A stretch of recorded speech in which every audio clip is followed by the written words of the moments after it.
Okay.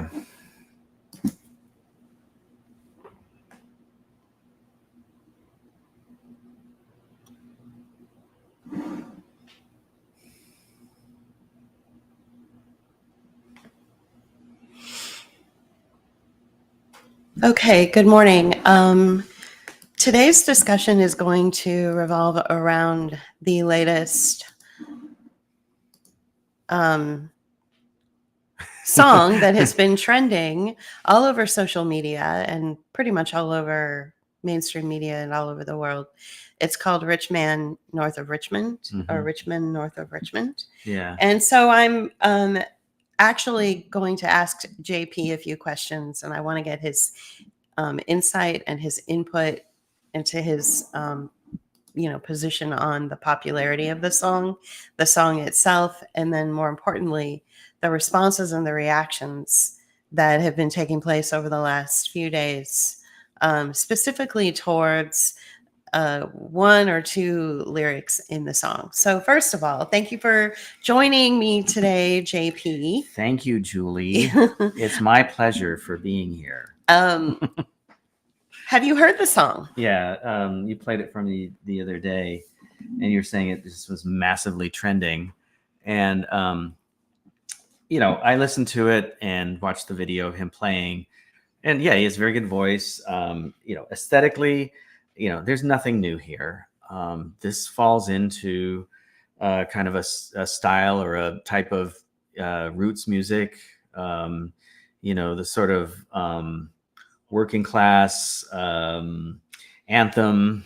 It's in the line of like, Johnny Paycheck, take this job and shove it. Or he mentioned that Hank Williams Jr. Is one of his influences, and so that kind of mouthy, working class kind of barroom kind of music, right? Country style. He's playing a resonator guitar. That's pretty cool. But, other than that, there's nothing new here. He sings well, and the lyrics are, kind of, I don't know. I wouldn't say they're reactionary, but they're kind of reactionary, and they're, from a more conservative, working class sort of point of view, more rural audience. And, all that's fine, whatever. That's an audience. That's his opinion. I wanted to mention one more thing about it, though. I forget what it was that I wanted to say about that. Maybe I'll come back. It'll come back to me. But anyway, so. Is he the new Woody Guthrie? No. Okay. No, Woody Guthrie wasn't Woody Guthrie. I mean, let's put it this way. I mean, in some ways, I guess he could be considered that, because Woody Guthrie was middle class. Woody Guthrie was not who you think he was.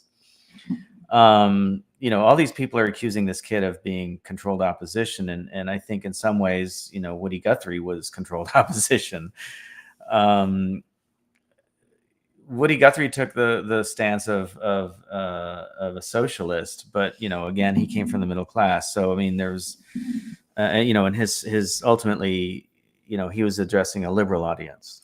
Do you think that Oliver Anthony is a made individual? Do you think that he's been thrown out into the public on purpose by the establishment in order to either distract us or, rehone our emotions or interests in something? No, I don't. I feel like he is just some dude. I mean, he's pretty much, we were talking about this earlier, like he's pretty much indie music. He comes on and he says, well, I don't have any shows set up for, and I'll get to that. But just to let you know, I'll be playing at a farmer's market in North Carolina somewhere.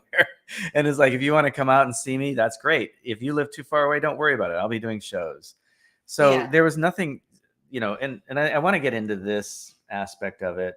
And I don't know if that was part of your questioning, but he doesn't have a PR person, right? He's doing like what a lot of like indie musicians do, and using social media to promote himself, right? That video that we saw, it looked like it might have been another media source. Like the logo looked, it was like WVR or something like that. And I thought it might be West Virginia Radio or something. Right. So I think it's just let me interject, or Yeah. let me ask it in the form of a question.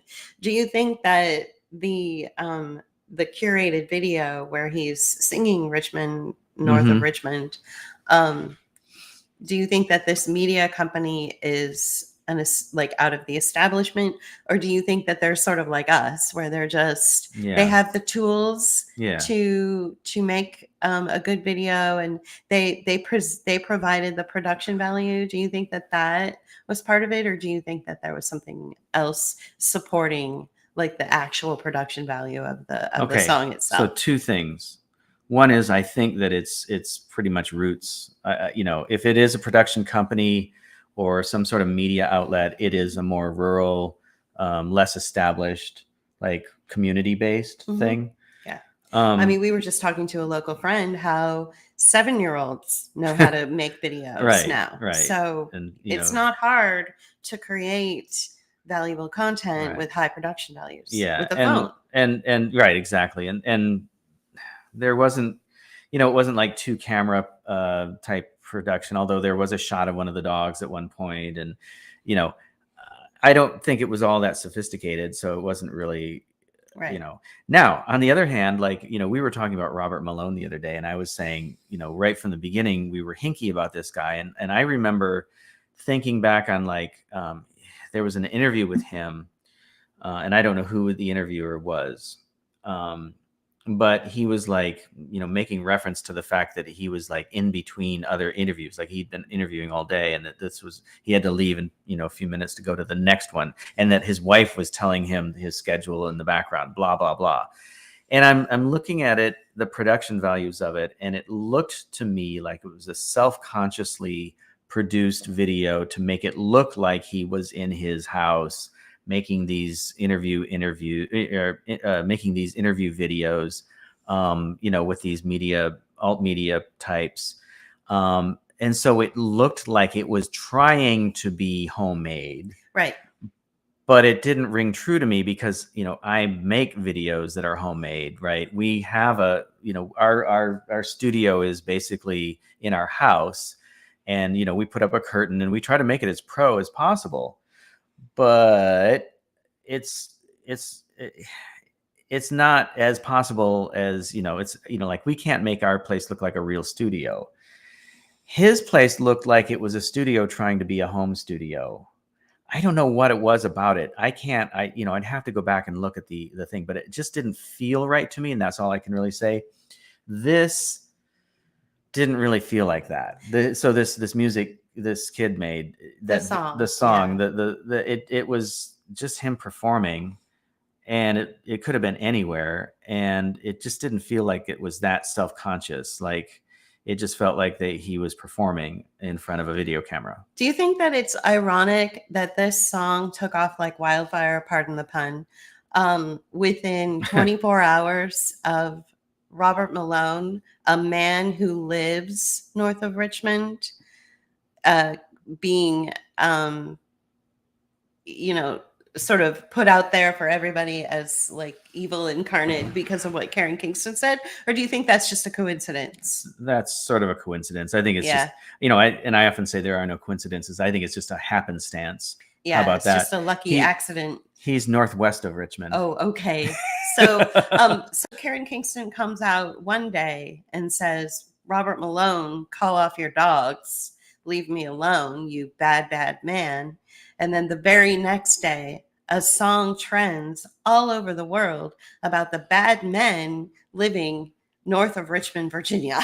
So he's referring to Washington, D.C. Right. He's referring to the Beltway and all that. I think that his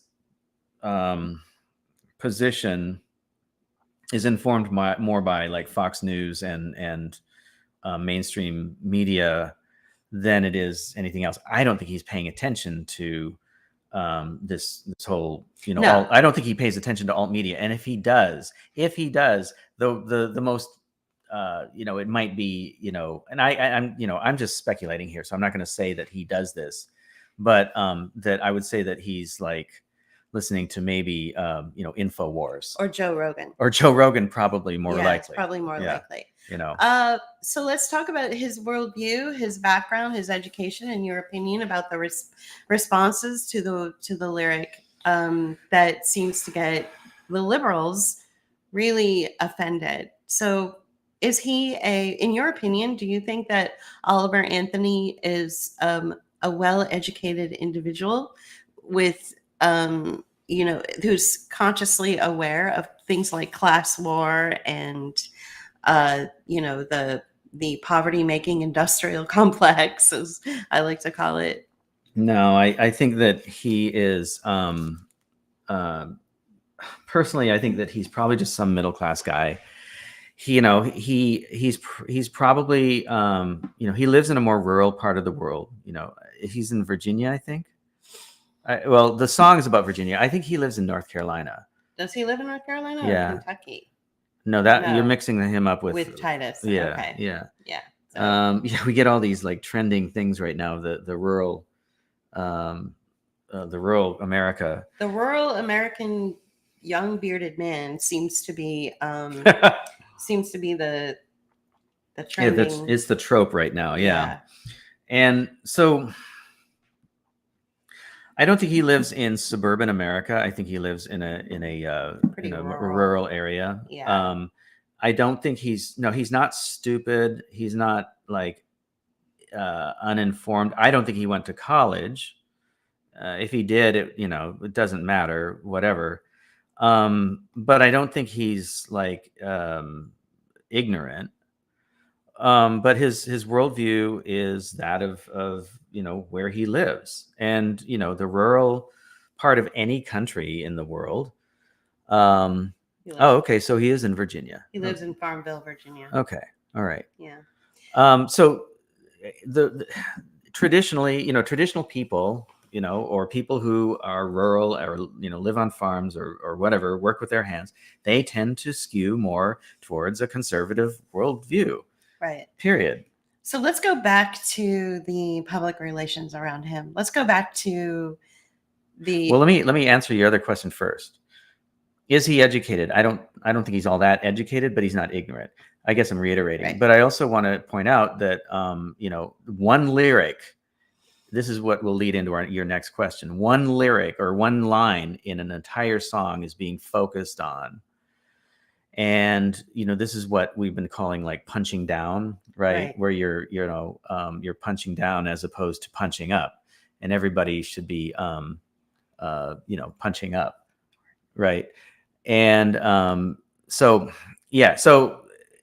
I don't think that this is him being ignorant. I think that, or maybe it is, I don't know, but it's just it's a worldview. I don't and we'll get into the idea of around freedom of speech in a bit. But so what do you think about all of the coming back to this idea that he may be lifted up or he may be made, but at the same time all of the institutions and all of the platforms and all of the news media is attacking him? So since when does somebody who is allegedly made by the establishment also attacked so relentlessly by the media? Right. I mean, this person has been attacked ruthlessly for that one lyric. So one of the things I was talking about this morning with you is that the media agencies, because they don't know how to deal with this necessarily, they're dealing with it the same way they deal with other situations like it. So for instance, you mentioned Lizzo in the introduction text, right? So Lizzo came out of the Prince world, right? She's a body positive pop star, okay?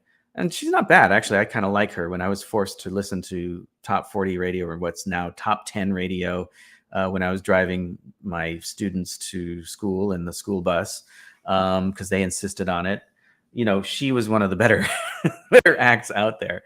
So whatever, but she allegedly made an ableist line in one of her songs, right? And so what she had to do was, she had to be trotted out for an apology. She had to change the lyric in the song. She had to do the whole, PR mea culpa Hmm. kind of bullshit, right? That they insist people do. Okay, right? This kid isn't part of that system. He doesn't have a PR agency. He's not on a label. He's not part of any sort of system. And yet the system is insisting on treating him like he is part of the system. And so there's two things going on here. One is that they're going to go after one little nitpicky thing because they can't call him racist because it wasn't a racist remark. So they're going to go after him for making a remark about like a fat person on welfare. Okay, so there's two things going on here. One is they don't know what else to do about it, but they know they have to do something, right? Oh my God, we need to make a kerfuffle about something because this guy rose up out of nowhere, allegedly, rose up out of nowhere, but he's not part of the system. The system didn't make him. So what do we do with him? Well, we make an example of him. Well, how do we do that? Well, we criticize him for, the way we criticize everybody. We do it the way we do all things. So they don't know how to handle it, right? They just do it in the cookie cutter way that they do everything. Right. Right. So it sounds like what you're saying is that the establishment is turning around and criticizing somebody who's not from the establishment and basically saying he should know to do better. Right. How do you feel about people or the establishment that would look at somebody like this who doesn't come from the same kind of background and education that say you and I come from and is making these really controversial statements in this lyric, and then those people who come from education and come from privilege and come from an understanding that sometimes people have to be on some sort of social safety net in order to get by, and that we don't want to attack the people. What we want is to attack a very system that creates that dependency. Let me answer you. Yeah. So what is your opinion of people who say this person should know better? So let me get to that part of your question in a moment. Let me answer it this way first. He's being criticized more. Okay, they used the excuse of a lyric about a fat person buying chocolate donuts or whatever the fuck he said, right? I don't even know because I didn't even hear that the first time I listened to the song. What's going on is he is actually being eviscerated for attacking a system. He is attacking, or he's criticizing, I should say, welfare. Now, I criticize welfare for different reasons than he might, because I'm looking at it from the perspective of an educated person who's anti-state. And what I know about welfare and the system surrounding it is that it keeps people poor. Liberals look at it as a way of helping people. They don't see it as a way of hurting people or keeping them in their place, but that's exactly what it's for. The conservative looks at it as a way of like the way that he's coming at this and says, this is a waste of taxpayer money. I'm paying for somebody else to, live a life, blah, blah, blah. Neither the conservative nor the liberal understand what's really going on here. That is no life to live, and it is not helping anybody, right? So they're both incorrect in their assessment of how they look at this thing, and that's basically how he's looking at this thing. He's taking the conservative stance, and so naturally, all the media outlets, all the PR agencies, or all the the media outlets that come from a more liberal side are going to attack him because he's attacking something that they think is, or they're saying helps people, whereas the conservatives are lifting him up because he's attacking the very thing that they've been saying for decades. Okay, now the other part of your question about like, well, you should know better. Well, who's framing this whole thing? The people who are framing this whole criticism of him and this attack on him are the very people who are telling him how to think, right? This is somebody who is coming at this from an authentic point of view, and you're not allowed to have that anymore in a corporate environment.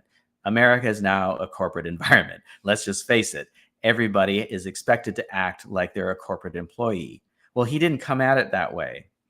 And he doesn't have the same education, as you pointed out, as a lot of these people who are in these more professional positions and these professional jobs. And so he's not going to have that kind of point of view. And so how is it that he can know, how is it that he should know better when he, first of all, doesn't have that point of view that you have, that that you're using to frame the whole situation? And two, he didn't go to the same school that you went, and so he doesn't have that perspective that you have, Or that have liberal, the same school of thought. the same school of thought, because it's a liberal point of view that they're coming from. This is a Exactly. liberal point of view that they're saying. So these are the same people that think that welfare is a good thing because it helps people, and these are the same people who are saying you should have thought about that differently and said it differently. Well, that's a corporate perspective, and that's coming from a liberal, educated point of view.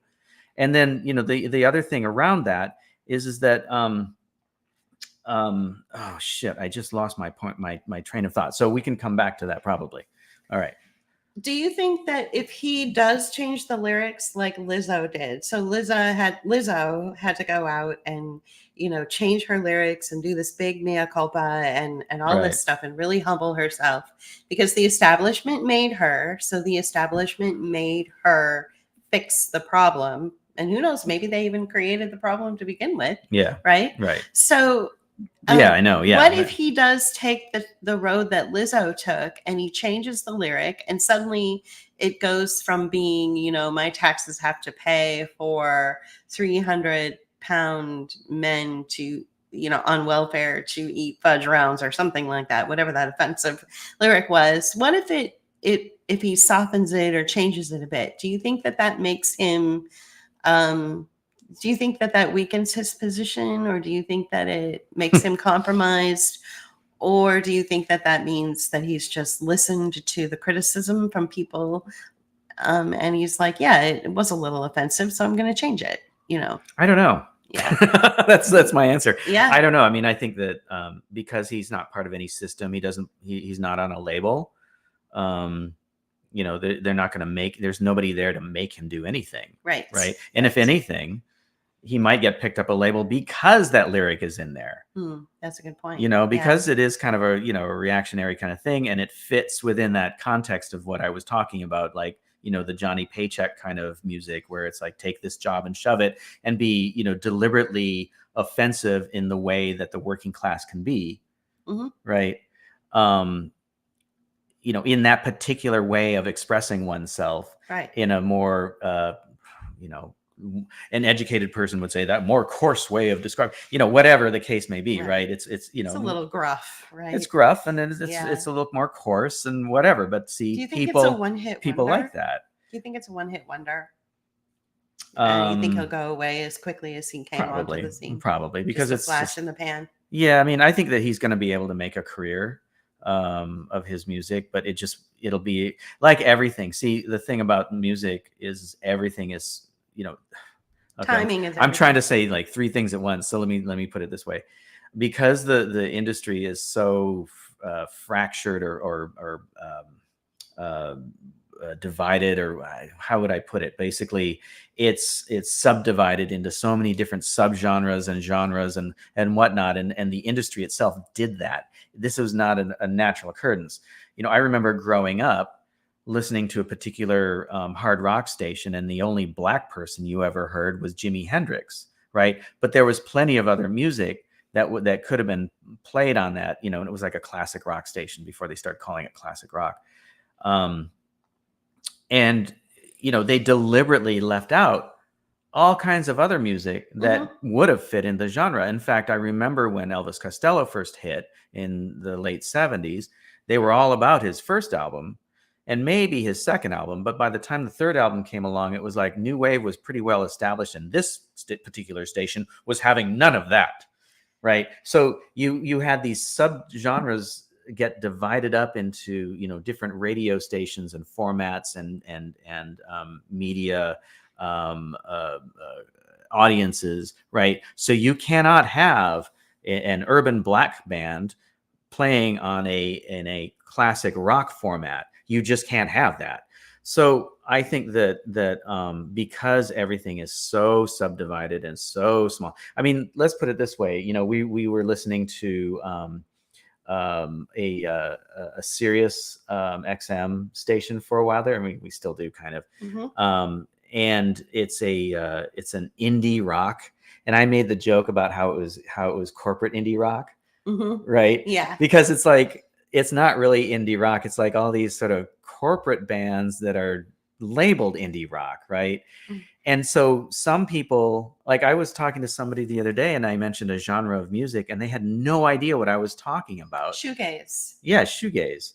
Right. And he had no idea what I was talking about. And shoegaze is like, 30 years old, right? So I guess that's what I'm getting at is he will always have an audience and he will probably be able to make a career within that genre or subgenre of music. Let's talk a little bit more about the nuances of being offended and forcing people to sort of bend their music or their craft to your worldview so that you don't get offended. So for instance, let's talk about Chubby Cree. Oh, right, the kid. Chubby Cree. Right.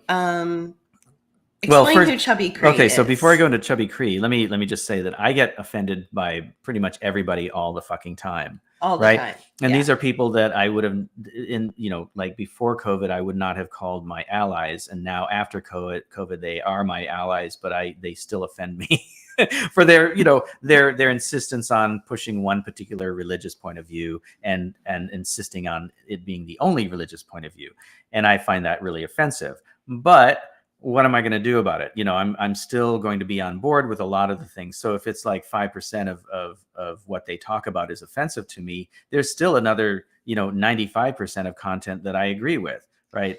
So, yeah. Right. So this whole thing, and we're going to get into freedom of speech, but I'll just say it right here. Those of you out there who got offended by this kid's song and yet hold up a position of freedom of speech, you better check yourself and think about it again. Right. Because we one thing that I'll just go ahead and interject is that, authentic people unfortunately will offend you. It's not that they might offend you. They will. If they're authentic, they'll offend you. Right. So Natasha, the name of the song is called Man North of Richmond. So he's talking about Washington, D.C., basically, and how the problem is with the state. So rich men north of Richmond. Right. And I would say it's kind of catchy. Right. The title is really catchy. And I would say his political point of view is not radical. If anything, it's sort of mainstream libertarian or you described him as being even sort of centrist. That's how he describes himself. Okay. All right. Centrist. Yeah. So let's talk about his popularity, his viral sound, his viral video, all over the internet, huge popularity versus Chubby Cree's recent video that came out. Yeah, that came out, what, about 6 months ago to a year, something like that? No, it was less than that. I mean, but it was trending really hard. Yeah. Recently, within the last couple of months. So Chubby Cree is a Native American singer. He's a young man. He's probably still in his teens. Maybe. Yeah, he might be a little older than that now. But when you first played me the one video that was trending so hard, I was like, damn, that's pretty impressive. But we started looking into him, and it's like, well, he had been groomed within, his grandmother was a famous singer. And we talk about subgenres of music, and so you have subcultures of music even, right? So he comes out of Native American culture. He's actually First Nations, because he's Canadian. He's Canadian. So yeah. Okay, so First Nations, right? Sorry. Yeah, no, thank you. That's fine. That's how they identify their who they are. So he's not a Native American. He's a Native North American, but yeah, First Nations people. His grandmother was a singer within that culture, with that community, right? And so they have their own popular singers as well within their culture. I was in Hawaii about 10 years ago, and there was this one station that played all what would be called, I forget what it's called, the type of reggae it is, but it's all sweet something like that. Anyway, it's like a Hawaiian version of reggae, and that's all they played. So what I'm trying to say is there are singing pop singers within communities, and he is of the Native American community. Okay, so he was very groomed, he's very popular, and he's very slick. He's been doing this since he was 2 years old. Right. And he has an impressive vocal range, but at the same time, he's very trained, and the video was pretty well produced, and it was pretty cool. So, there, end of story. I mean, So what's the difference between him and Oliver Anthony? Well, his lyrics. I mean, how the fact that they're trending so hard, people are lifting. I guess let me they appeal to different audiences. Maybe let me rephrase the question. Why is it that one person can look at Chubby Cree and say, "This is the best thing ever. I'm benefiting from this," and then look at Oliver Anthony and say, "This is bad." Mm-hmm. And he should check himself, and he should edit himself, and he should rewrite the lyrics, and he should have done better. Well, because they appeal to different audiences. Okay, so the Native or the First Nation kid, Chubby Cree, and I can use the word kid because he's a young individual. His lyrics are basically about Native empowerment. Okay, and they're actually pretty innocuous. There's nothing there that's very radical at all. There's no stance that's being taken except for, lift yourself up kind of, messaging.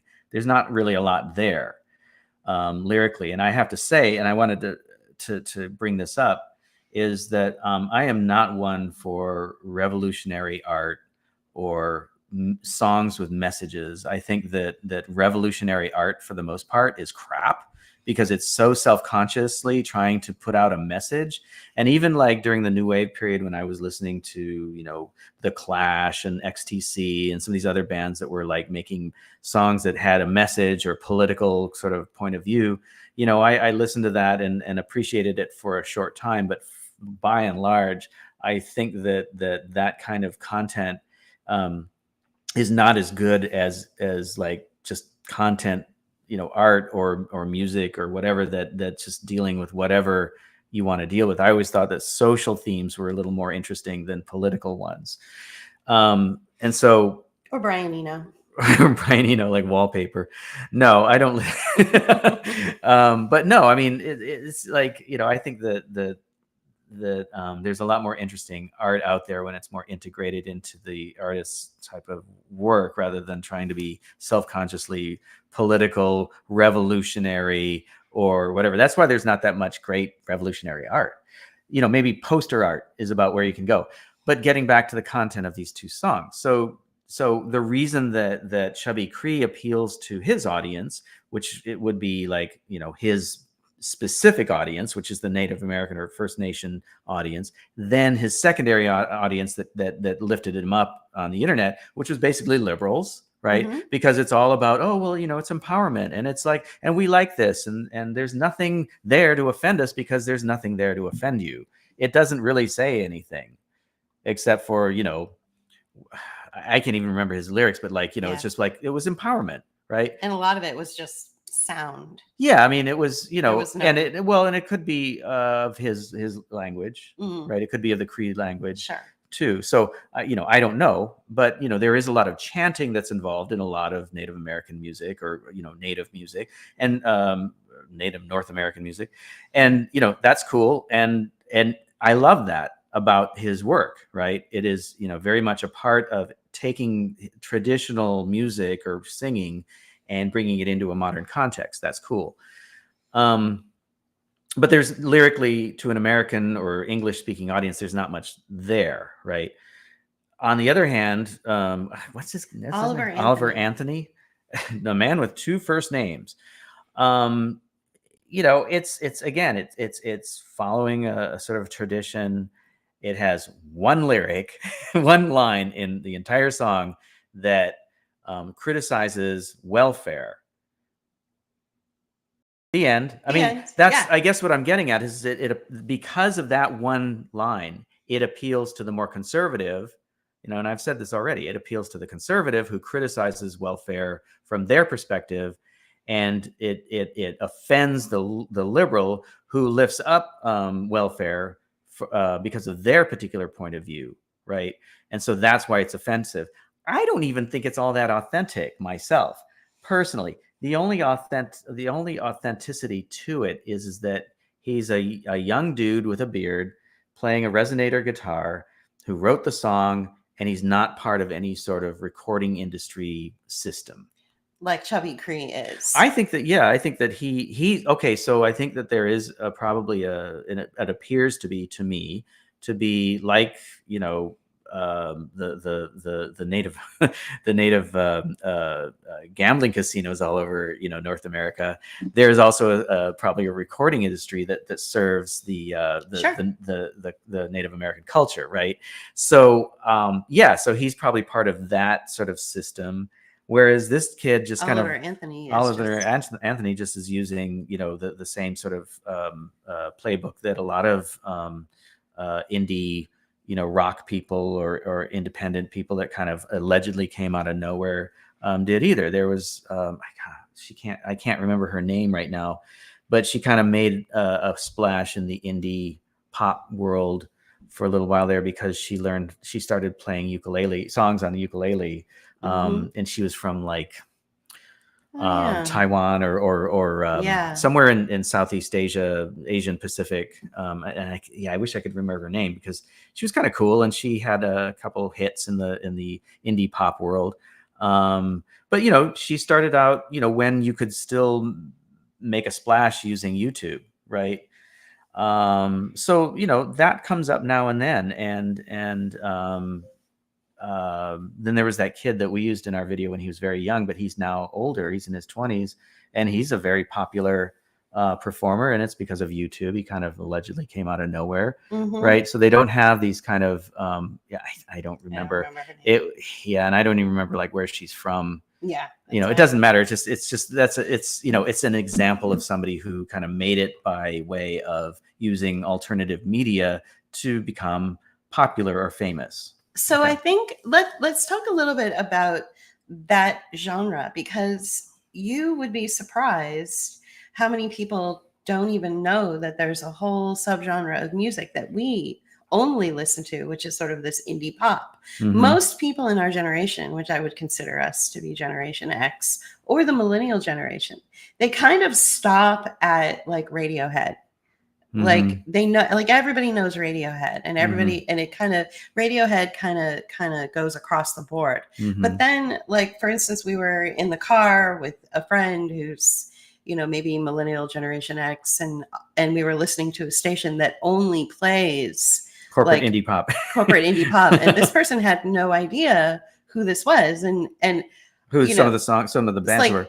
Some of the bands were like LCD Sound System, which I've known for 20 years. It's like, and so I think that's another thing, in my opinion, and I want to know if you agree with me on this.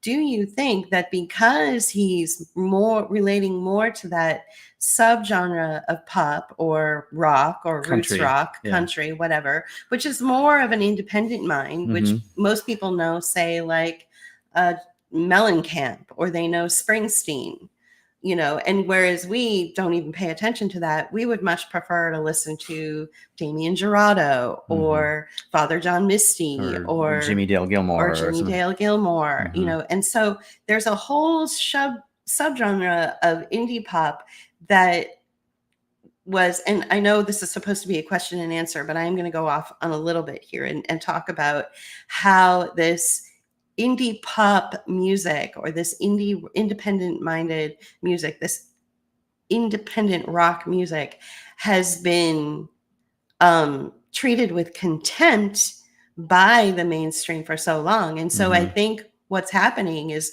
whether it's consciously done or not, many people who aren't aware of this whole subgenre of music and how it's taken over, smaller festivals like the Pitchfork Music Festival that I've gone to for 10 years or longer, since 2005.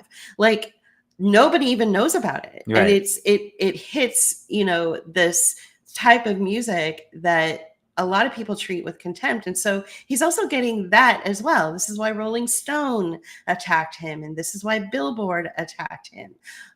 This is why Pitchfork Media has kind of been mum about it. Like, they're concerned because he is of that sort of he is independent of sort of that independent mind and talent. He's using, like you said, he's using that particular guitar, which you don't see a lot of people playing that kind of guitar. I mean, he's very DIY, he's right? very DIY music. Look at Sufjan Stevens, look at the Decemberists, look at Andrew Bird, and all these acts that came up out of nowhere in 2005, where they use instruments that you've never seen before. They use a kazoo, they use, crazy music you've never heard before. They have entire bands behind that, or symphonies and behind so then that, there's even now, subgenres of subgenres, right? So within indie pop, indie rock, there's lots of different directions. That's what I like about it, is because, you can get a more folk oriented performer, you can get a more punk rock oriented performer, you can get a more hip hop or jazz or whatever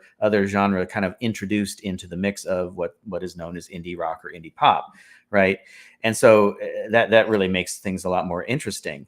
Do you think that the contempt for him and for this particular song and for what he represents, which is more of that independent sounding music, do you think that the contempt doesn't just come from the offensive lyric, but the contempt for him comes from the fact that he's different and he's playing a different instrument and he's more relatable to the independent streak of music? I think this comes down to the way things have been framed for the last, decade or two, where it's like you're either red or blue, and we're going to make sure that you get offended by the other side, even though the rich men and the rich men north of Richmond are truly the uniparty, right? The uniparty makes sure that we all stay divided under these different banners, even though they're basically, even though they fall under one of the two banners, they're basically making the same kind of policy, which benefits them, which is what this song is about. And that's why he's being attacked. So that's the only reason. Yeah. Not because he's a little bit different. No. Not because... No, because look at it. Think about it this way. NPR lifts up indie rock all the time, and you hear indie rock. Some indie rock. Well, not all of it. Just like the corporate indie rock on that one. On Sirius XM. Right. Yeah. Or so where you hear a lot of really great indie rock and indie pop is at the end of shows on Netflix or part of the soundtrack of Netflix. Like, we'll be watching a show, and at the end where they show the credits, we'll go, holy shit, what is that? And we do a Shazam on it and find out who it is. And it's like, damn, that's really good. Right. So, there's so much music out there, and it's so many subgenres that have been, deliberately created. I think that nobody's going to know about everything. The only reason that I know about what's trending currently in sort of hip hop is because I listen to what the kids are listening to, what them kids are listening to in the neighborhood. Right. So sometimes I hear some pretty cool stuff that I like that I would have never heard otherwise, in the hip hop genre, because I don't listen to that music. That's not the thing that doesn't resonate with me mostly. Yeah. Natasha is asking us if we've heard of 5 Times August. Yes, we have heard of them. JP, I've heard of them more than JP has. And I've listened to them, and they don't really appeal to the kind of music I listen to and the music that I like. So yeah, that's just it, because that's just it. You can have a pop band that some of their songs are okay, that will appeal to you, and some don't. And there's even genres in indie rock that I just can't stand, right? And that's fine. 5 Times August, and they're not that and they're very well known. They're not that they're independent, I guess, but they're not like they're not like anthem rock, but they're very popular. And whatever. That's fine. They don't appeal to me aesthetically. Yeah. But that's you. See, and again, that comes down to like what you're talking about. Like, you can be offended by something. And there's some, here's the other thing too. It's like, there is so much offensive content out there in the hip hop world. Why aren't we hearing about that? Why aren't they attacking some of these people for being some of these, you do the more popular ones that are in the system, like we were talking about, do get attacked for whatever they say. But for the most part, there's a lot of music out there that is popular that doesn't get criticized for what it says. And some of that stuff I find kind of like, wow, did you really just say that? Yeah.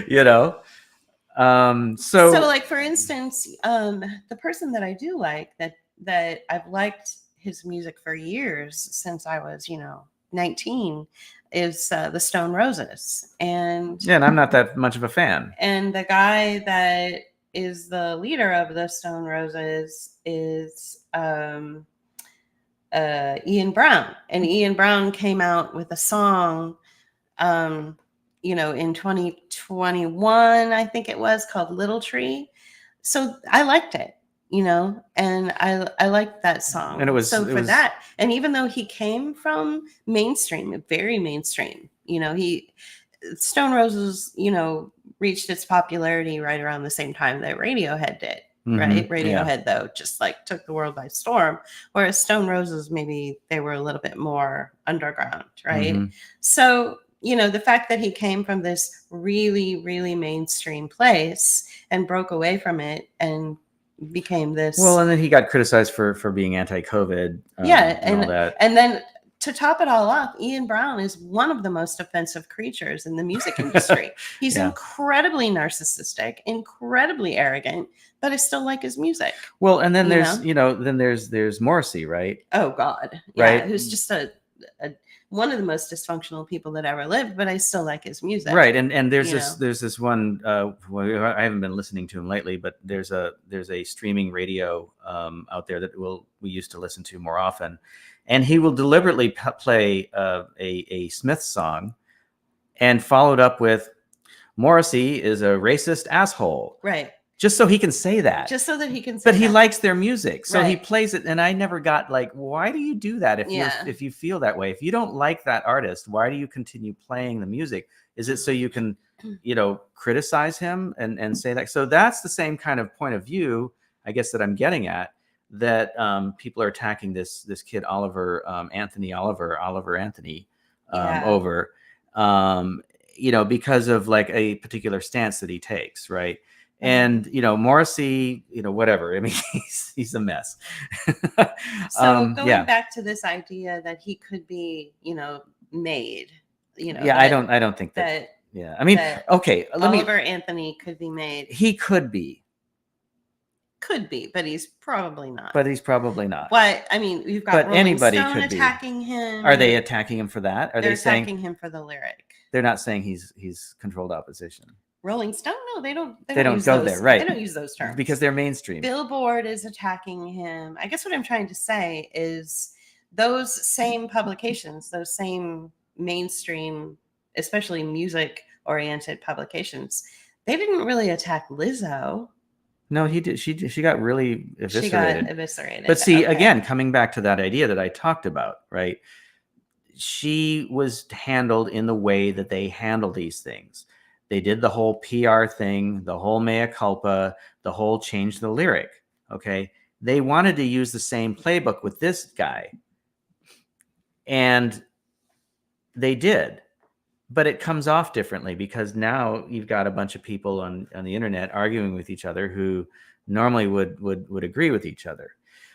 And I think that might have been deliberate, using that same playbook, because let me as you guys may know, like, why are we talking about him being controlled opposition? Why is it we're using that term? Well, it's because the people who came out anti-COVID, who were mostly conservative, but not all, because there were a lot of liberal folks. There were a lot of people like me who come from the radical point of view, anarchist point of view, that were against this too. What happened in the 60s and 70s with the new left? And I'm talking about the radicals, so the anarchists, and the Marxists, and the socialists, and all the people that were on the extreme left, or even the left. The CIA, the FBI, all the state basically went after them in a way that was basically about fracturing and factionalizing these movements so that they splinter to the point of dispersing, and that worked. That worked really well. And by using terms like, controlled opposition, or this person is a spook, or whatever the case may be, you start sowing seeds of doubt and misunderstanding, and somebody can get labeled something when they're not, or that spook can like go, you throw that out there and to throw suspicion off themselves in order to, continue as that underground sort of, source for the FBI that's helping to, keep tabs on that particular radical organization. Well, they're doing that now to the conservatives and the people who've been anti-COVID. So that's partly why we're using we're not Julie and I, but in as a community, a broader community, saying that this kid is controlled opposition. We got called controlled opposition. We got called all kinds of things because we're saying that we're anarchists, but yet Julie got attacked for having her nails done. Like, come on, really? Yeah. It's insane. So let's go ahead and wrap this up in a few minutes. But I want to get your position on comparing how the liberals look at impoverished people or impoverished communities.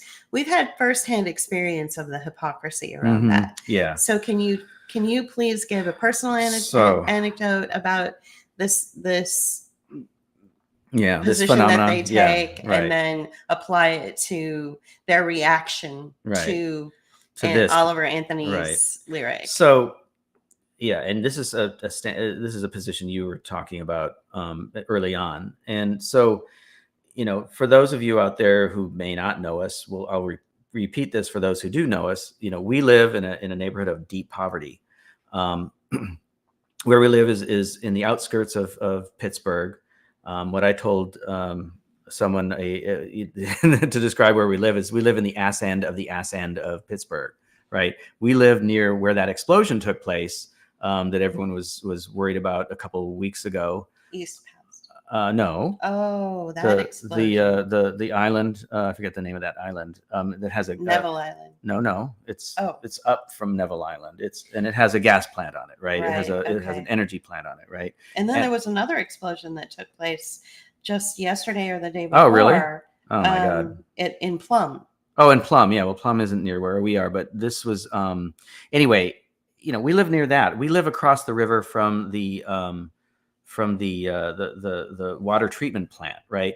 So we live in sort of the part of Pittsburgh that Bruno Island. Bruno Island. Bruno. Yeah. It happened in July. Right, in July. Right. Okay. So we live in a community of deep poverty. We live in a place where it would be considered a food desert. It's a place where you can throw a rock in any direction and hit a childcare center. Most people are on Section 8 housing. People walk around here who are either coming out of jail or rehab, and they either have ankle monitors on them or they're messed up people. Okay. Literally, they walk through our yard, they walk down the alley. It's not a pleasant place to be. We live here because we had to live here for a short time. We're finding our way out of it. I had to take a job as a school bus driver in this same community, not because of choice, but also, we just weren't snobbish enough to feel like, we're artists. We can deal with that.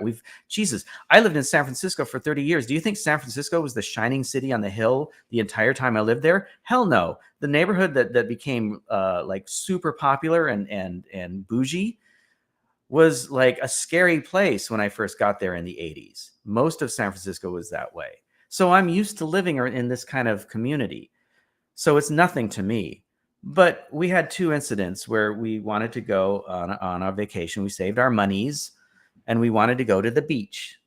And we found some people to house sit and through a couch surfing kind of community website. House. What was it? I forget. Yeah, I forget what it was called. and we needed somebody to watch our cat. Okay. So these guys came in. They were from Seattle. Well, excuse me, West Seattle. So they were from the suburbs of Seattle. They were both liberal gay men. Didn't matter if they're gay or not, but they were liberal gay men who had some, money, and they were basically couch surfing for a living. They basically retired from their jobs and decided to see the country by, watching people's houses and pets. Well, they came here and they treated our house with the contempt I've never seen. And I hadn't actually seen our neighborhood the way that they, well, basically they changed the way I saw this neighborhood. I started seeing this neighborhood through their eyes after they left. They were completely contemptuous of us, of our house, of the neighborhood. Their review was what would you call it? Kind of like it was very backhanded. It was very backhanded and very dismissive. Dismissive. Thank you. Yeah, it wasn't. It's not like they were very careful not to be racist, of course. Right, because it was very classist. Right, it was dripping with condescension towards the poor. Right. Then we had another incident where, again, we wanted somebody to come in and watch our cat while we were going to do something. Just for a couple of days. Just right? For a couple of days. And this woman told us that she was interested in, finding communities that, that were in need of and ready for sort of upgrade, right? And she got here. She couldn't get out of here. She couldn't get out of here fast enough. No, it's not the house; it's the neighborhood. Yeah. And so, what we have found is she was liberal too. Yeah, and also from the West Coast, we found that West Coast liberals are more racist than people in the South. Mm-hmm. We found that they are definitely, like most of America, anti-poor, and they don't like to be around poor people. They don't like to see poor people. They get shocked by poor people, and they certainly get shocked by people who have been damaged by the state and by the system. All these people who are dealing with rehab and prison and drug addiction are drug addicted because of either the situation they're living in this community, because it's very stressful to be poor, or they're dealing from the opioid crisis that the liberal media like to use as a label, because of overprescribed opioids that they're now dealing with through their addictions, right? And so they're very poor. It's grinding poverty. So why are we talking about the liberal viewpoint of poverty and how contemptuous they are of poor people, and they don't want to be reminded of it? Why are we talking about this in relation to the reaction on social media to Oliver Anthony's lyric? Well, how does that tie in? There's two things going on there. There's projection, and then there's shaming of somebody. So Oliver Anthony is poor shaming, and so are the people who are criticizing him. Right. I think. Yes. Right. Yes. But see, they're coming at it from. They're using a trope that like you're still allowed to get away with when you're prejudiced or when you make fun of people. And he's basically the slack-jawed yokel in the minds of most people criticizing him, right? You can still do that on The Simpsons. You can't have a Pooh on The Simpsons anymore, but you can have Cletus, right? Right.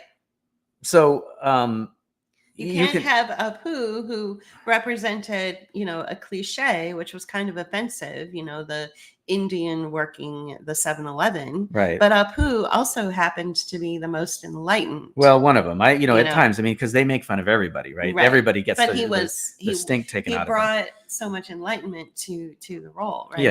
Yeah. So they still couldn't treat him with however much respect because he was still a stereotype. The only stereotype you can really have are old people and poor people. So what do you think about individuals who live? Because just about everybody I could see on social media who's criticizing Oliver Anthony from his lyric, they're not other poor people. Right. And they're also not the super wealthy. The super wealthy aren't even, really Well, the addressing it. super wealthy are driving this divide. Right. It's the people who live in bougie neighborhoods, who live in bougie zip codes, who have privilege. There's actually somebody who, just as a side note, there's somebody who was, I put up some, a post of us at the pool yesterday, and they were shocked that we were still in Pittsburgh. What, you haven't left and moved to your new house yet? It's like, no, we haven't. We literally have to work like a dog, especially JP, save our money, and then take what little money that we can save and apply it towards the upgrades so that the house is move-in ready. We are not made of money, and people are shocked that we closed on a house in March and 6 months later we're not there yet. Mm-hmm. And it's because we are, saving well, and then the money we earn. We got criticized for moving. We got criticized And for, then we for, got- for the place we're moving So to. not only did we get criticized from someone who is allegedly on, the right side of history and appreciates our dialogue and our work, we got criticized in a way. Like, she was shocked. She must be made of money that she could just, Well, whatever. I can't It's speak to people's motivations. I know, but it just was so offensive to me. Okay. And so this is what I'm trying to say, is that the liberal class, do you believe that the liberal class, whether they are on the right side of history or not, don't have any self-awareness, that they will randomly criticize people, not take into account that these individuals maybe don't have money, that they can't just up and leave whenever they want, or that they're going to write an offensive lyric because that is all they know. Mm-hmm. And it's up to the liberal class, who is enlightened, to inform them. Mm-hmm. And guide them through patience, like we've had to do for the last 5 years. That's also, we are surrounded by Oliver Anthony types. Right. We are. And that's that assertion of saying, oh, well, we're here to inform you, we're here to enlighten you. That's bullshit. Mm-hmm. Right. Oh, he should know better. Well, no, that's your opinion that he should know better. He shouldn't know any better. I mean, yeah, well, I find that offensive too. I find both stances offensive. Yeah. I find that, it's like, let's put it this way. He has never been educated to think of it that way because it's supposed to be that way. We're all supposed to look down on the poor. Fucking Bill Clinton came out and said, we're going to change welfare as we know it. Well, what that meant was we're going to make people even more dependent while making them work 3 jobs, right? So they get to work 3 jobs that pay shit in order to qualify for some money to help them pay the rent and feed their kids, right? So it's more denigration, it's more pain, it's more, suffering. And we see that around here all the time, okay? So I'm not saying that we're virtuous because of that. And in fact, if anything, we watched a TV show last night, and I don't have to get into it, but basically it was, the characters were an angel and a demon, and they were dealing with somebody who was basically scraping by, living on the street and doing what they could to survive. The angel was criticizing this individual for doing what they had to survive because it was wrong. Right. Okay. The angel took a moral offense to it. Exactly. And he actually literally said, he used the term, there's virtue in poverty. There is not virtue in poverty. And the thing is that is the stance that most of America takes, whether they're conservative or liberal. There is and no that's the virtue in problem. poverty. That's the problem that we're facing with this song and why everyone is so offended. Yes, it's an offensive line in a song. Yes, he probably should know better, but he doesn't, because the system is set up to not teach people that. And the people who are offended at that and say he should know better don't know any better either, because they don't know what being on welfare is about. They don't know what it's like to live in a neighborhood where everybody's on welfare. They don't know what it's like to live in a house that's Section 8 property. If you live in a Section 8 housing, you're not getting by. You're not getting a really nice place to live. You're getting a shithole with a landlord who doesn't give a fuck. So, both sides are wrong on this. And the song is whatever. It's a song.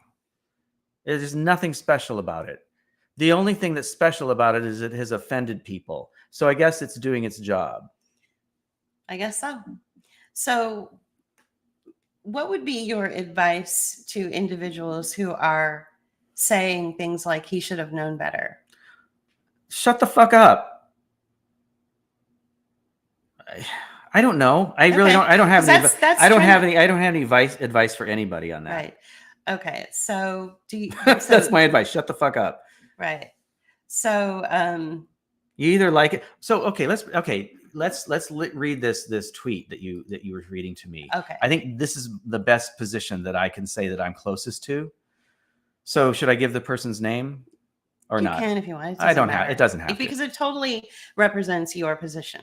So you don't. So this person says this song, written at least a year ago by Oliver Anthony, went viral seemingly overnight, with the message resonating with so many. Even Billboard wrote an article acknowledging this.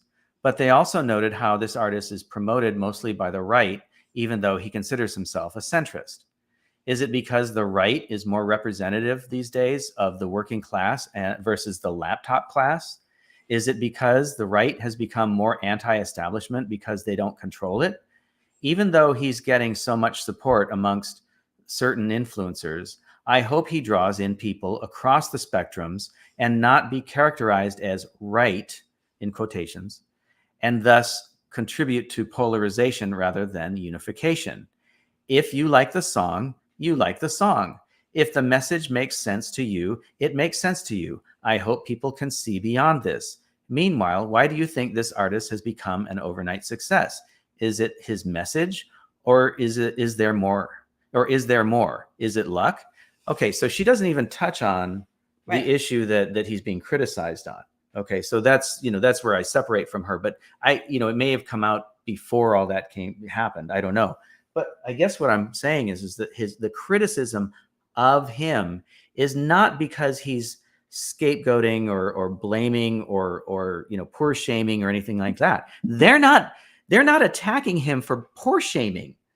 They're attacking him because he's criticizing welfare. Right. Period. That's what they're attacking him for. And I criticize welfare because I don't think it's a good thing. It's a thing that keeps people under the thumb of the state and poor.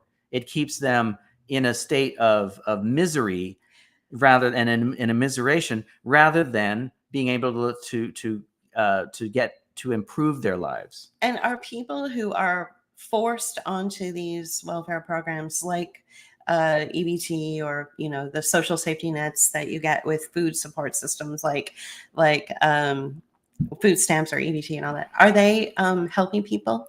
Well, no. So here's the other thing, and I mentioned this in my video.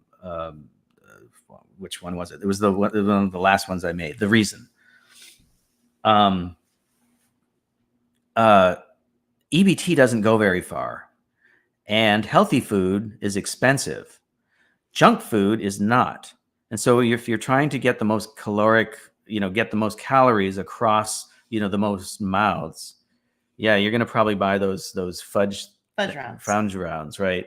Or you're just you're not educated in how, you need to treat your body, right? Because the whole system of welfare, of, state assistance is to keep you in a place where you know nothing and are stupid and well, that's redundant, but know nothing, have no means of lifting yourself up. And so you're going to eat unhealthy food. You're going to only buy what you can with your EBT. I'm going to admit it. Julie and I were on EBT for a short time. We didn't get very much money. We got okay, so here's the other thing about EBT. It only gives you so much, and it's based on your income. We weren't really making that much money, but we also didn't have kids, and we didn't have to pay rent. So we got $15 a month. Woohoo! Let's go spend the EBT money, Julie. Right? Right. So I guess the whole point of what I'm trying to say is the people who are criticizing this guy for criticizing welfare don't know shit. The people who are supporting this guy because he's attacking welfare don't know shit. That's true. Yeah. So this is why it just feels so strange and controversial. It also feels like this song, or let me ask you, do you feel like this song was put out as a way to splinter people No. who had come together over, say, a COVID narrative, had come together and agreed on so many things, but then you start bringing up class issues, and a liberal will never be able to camouflage his true stripes, in my opinion. Right. I agree. Liberals will always show you their true stripes, even if they're critical of the military and health industrial complex, which are now one and the same. They will always show their true stripes when somebody who is of a different class, a lower class than them, comes out and says something controversial or offensive. Right. Do you agree? Yeah, I agree. Okay. And we're saying something controversial and offensive right now. We're probably offending half our audience right now. And that's whatever. They offended me. Well, I get So- offended by everybody all the time, like I said. And so constantly. And so, Constantly. that's life, guys. That's life. And that's the problem with social media, is it has turned us all into these little weenies who can't take any sort of content that offends them and not overreact. Okay. This is what social media has done to us. Okay. Being offended is part of, life. I remember reading in an anarchist newspaper before COVID. And it said something like, in a community, if you're in a community and there's not somebody in that community who doesn't hate your guts, then you're not a community. Right. That's okay. True. Yeah. And so I'm just saying, Right. right. And I think that basically, I don't think this song was used to splinter people. It was an excuse. The song existed. The song was put out there. Then they took it and used it as an excuse to splinter people. Got it. Okay. Okay. So they took advantage of a piece of content in order to do exactly what you just said. Right. So again, using that same playbook, that same sort of corporate PR playbook, they used it both in a stupid way and in a masterful way. Right. They expected him to do the mea culpa. Right. But he's not going to do that because he's not part of. So them not understanding that is making them frustrated, and it makes it even worse. The blowback on that side is even worse. And so the liberals are going to go, "Oh my God, he's criticizing, fat people." Well, no, he's not criticizing fat people. He's criticizing welfare. Right. And it's just he happened to use fat people. Yeah. In the language, but the real crux of that statement is that he's criticizing welfare. Mm-hmm. Do you feel that the former liberal friend that insisted we stay in this community of deep poverty where we were recently invaded, actually, our home was invaded by a drug-addled kid who right. didn't know what the fuck he was doing. He wasn't burglarizing us. He wasn't attacking us. He just was like off his ass in some drug trip that was not good. Which doesn't happen in San Francisco. No. Do you feel that this individual who said you should just stay where you are because moving to that small southern city that you are moving to means you're bad people, do you feel that that same kind of criticism that was lobbied against us comes from the same place as the people who are criticizing that lyric? Yeah, I think so. Okay. Ultimately, yeah. Because there's no sense of reflection. Right. It's all projection, right? And it's not reflection. And this person was criticizing a town near where we're moving to, not the town itself, and saying that it was founded up by racists and this, that, and the other thing. Probably, yeah, this, that, and the other, slavery money. Of course it was. Of course it was. But he lives in San Francisco, which for the last 150 years has been a seat of empire, period. Right. California was stolen by the Spanish from the Native Americans. Then it was stolen from the Spanish and Mexican government by, some criminals who were American. And then it was turned into a state, and it was it was always this, place of launching empire. It was the place where the war in the Philippines was launched. There is a fucking monument in the middle of Union Square that is a monument to glorifying the war in the Philippines. And the woman who is depicted on the top, she was a model at the time, but she represents, I don't know, liberty, or I don't know what the fuck she represents, of this monument that glorifies the war in the Philippines. Was none other than Anna Spreckles, who at the time, she was not Anna Spreckles, but she married into money. Spreckles was the family that had lots of sugar money. Okay, so San Sugar Francisco, plantation, right? So sugar, so yeah, and the sugar came from Hawaii, right? So the point I'm trying to make is that there is no place in the United States that is not either racist, had some sort of slavery oriented income, or was associated with colonization and the killing of native peoples. I was trying to think of the word. Right. So he had a lot of room to talk. He had a lot of room to talk. And let me just make one more point about San Francisco is that, and I just totally blanked on that, but it was basically, here's the last point. During the Civil War, most of the population of San Francisco was pro-South and pro-slavery. Yeah. So fuck off. And he's a historian. So the person who was criticizing us for moving to the South and telling us that we should stay in our community of deep poverty, where we don't even have, decent streets or sidewalks, where we can't get somebody to come and watch our cat for us, that somebody like him would recoil at the idea of being in this neighborhood, was telling us that we needed to stay here and not move to the South because the South is bad. And it's all about, building up the South because of racism. And I'm like, wow, this isn't the pot calling the kettle black. I mean, San Francisco itself is a seat. That's a racist statement right there, Julie. San Francisco is a seat of empire. This individual has never, ever had to go through what we had to go through in order to get to the place where we're going. So I'm feeling that. And he works for the bourgeoisie. I mean, he's the problem. Well, he's the and this is what I was talking about the other day. He is of the Jeeves class, right? Of the servant class. He works as he is of the servant class. So he's going to be more socially conservative. Even though he's a liberal, he comes from that more, critical point of view. So anyway, that's another tangent altogether. Right. So I think that what we have here to wrap it up, because it's been over an hour now, is that, from what I'm gathering based on the series of questions that I asked you, what I'm gathering that you're saying is that people should really check themselves before they start to criticize the poor. Mm-hmm. Yeah. Basically is what you're saying.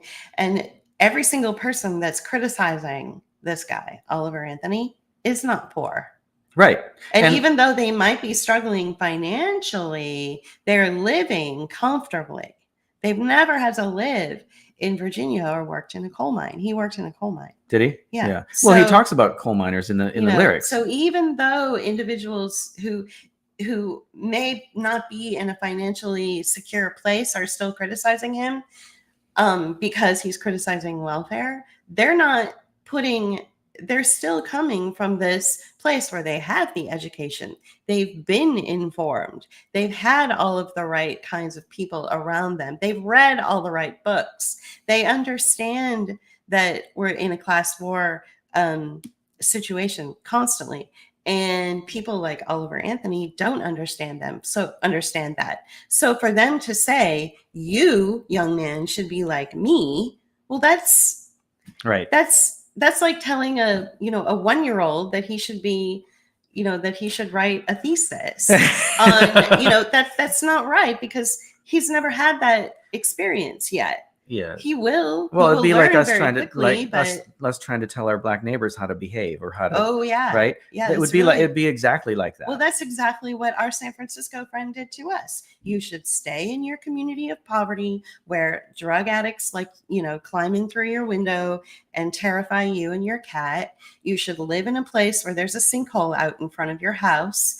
You should Because listen to gunfire constantly. because there's virtue in poverty. Because there's so much virtue in poverty, Julie and JP.